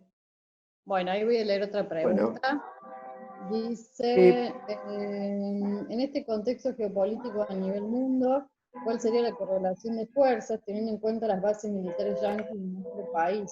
Custodiando Vaca Muerta en la Patagonia, Reino Unido con licencia de explotación en nuestros mares, etcétera. Entonces digo, reitero la pregunta, ¿cuál sería la correlación de fuerzas teniendo en cuenta, bueno, todas estas cuestiones, digamos, a nivel de control geopolítico sobre el territorio? Si me permitís, Julián. Sí. Son las 10 y un poquito más, hay mucha gente que seguramente ya tendrá que irse yendo a comer, así que les propongo más allá que respecto a esta última pregunta, creo que en parte estuvo respondida cuando se mencionó que esto tiene que ver con una cuestión de liberación o dependencia, y por otro lado que, bueno, no estábamos en momentos de uso del instrumento militar por ahora, y esperamos que siga siendo así, pero sí me parece que hay mucha gente por ahí ya que está necesitando irse a comer, etcétera, y además tanto Carlos como los que están desde el principio, quizás ya se hizo un poco largo, así que si les parece, Maricruz anda cerrando y agradeciendo desde ya a todos y todas quienes participaron. Bárbaro. Gracias, Juan Cruz, gracias a todos los compañeros y compañeras que han intervenido en este gran debate, en este gran diálogo que hemos logrado conseguir. Pero para hacer un cierre también, que lo que tiene que ver con qué es Vicentín, ¿no? Esto de que cuáles son los frentes y cuáles son los desafíos que tenemos quienes integramos o quienes somos militantes del campo nacional y popular. Yo creo que hay 3 frentes básicos y esenciales a los que tenemos que precisamente tener en cuenta, ¿no? Uno es la cuestión cultural, esto que siempre llamamos la batalla cultural, porque es inexplicable que en el último tiempo personas con muy poco nivel adquisitivo, de hecho hemos visto autos que no se compadecen con los que tiene el dueño de Vicentín, diciendo todos somos Vicentín, y esta concepción, ¿no?, de la propiedad privada tan arraigada. Evidentemente todavía falta esto de identificar a quienes defendemos con los procesos políticos y culturales que tienen que ver con la liberación. Otro frente es la cuestión política. Lógicamente, en una eventual decisión política, porque también actualmente el proyecto de expropiación no ha sido mandado al Congreso Nacional, o sea, entonces este frente político, ¿cómo se podrían generar los consensos para lograr una eventual norma de expropiación? Ustedes saben que nuestra Constitución habla está más allá de que ellos te dicen Venezuela, el instituto de la expropiación está establecida en nuestra Constitución Nacional, la originaria, la de 1853, en el artículo precisamente, en el mismo donde garantiza el derecho de la propiedad, en el 17, establece la expropiación por cuestión de necesidad pública, te dice por ley y con indemnización previa. Entonces esto también de decir jurídicamente, si la decisión política es la expropiación cuando se manda el proyecto, no estamos hablando de Venezuela, no estamos hablando de nada de esas cosas, esas discusiones en las que nos quieren poner, que sabemos que también son falsas, son construcciones falsas. La realidad es esta, ¿no?, que es un instituto consagrado en nuestra Constitución desde 1853. Y la otra, claramente, es la cuestión judicial. Actualmente sabemos que existe un proceso concursal, el concurso preventivo es la etapa previa a una eventual quiebra, si resulta que el Vicentín no saldría airoso de la cuestión, que tiene visos de que no va a pasar eso.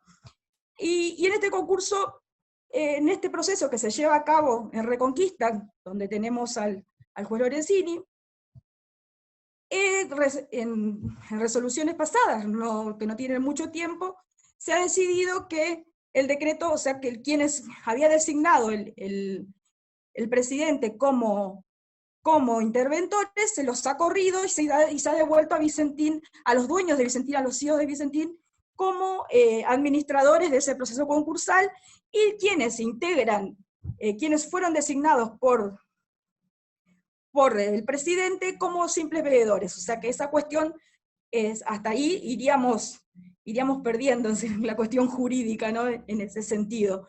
Y también hubo un proyecto de nuestro gobernador, Omar Perotti, donde establecía una posibilidad también de que haya interventores provinciales, y también esto quedó decidido por el juez simplemente como un incidente que se va de la materia principal, que se va a decidir a posteriori.